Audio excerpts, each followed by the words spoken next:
Tibet సైన్యాన్ని చంపేసి టిబెట్ని ఆక్రమించింది China. దాని పేరు మార్చింది, దాని పరిపాలన అదే పెట్టుకుంది.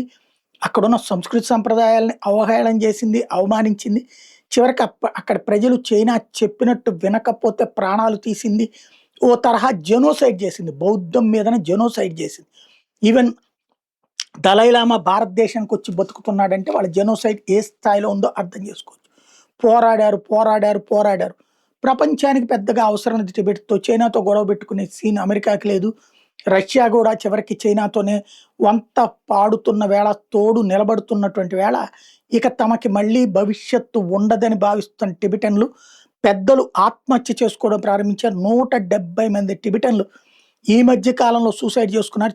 చైనా కమ్యూనిస్ట్ పార్టీ బ్రోటల్ వేధింపులను తాళలేక తాజాగా న్యూయార్క్లో టిబెటన్లు అందరూ కలిసి ఒక్కసారిగా ఐక్యరాజ్య సమితి హెడ్ క్వార్టర్స్ దగ్గర ఆందోళనకు దిగారు. ఎవరైతే టిబెటన్ ఫ్రీడమ్ యాక్టివిస్ట్ లోగా రాంజన్ తాజాగా ఆత్మహత్య చేసుకునే ముందు ఒక పోస్ట్ పెట్టారు. ఇక మన దేశానికి లేదు స్వేచ్ఛ, స్వేచ్ఛ లేని మనం అక్కడక్కడ శరణార్థులుగా బ్రతకాల్సిన కర్మ పట్టిందంటూ ఆయనకి మద్దతుగా మా బ్రతికేంటి అంటూ నిలదీస్తూ ఉద్యమించారు.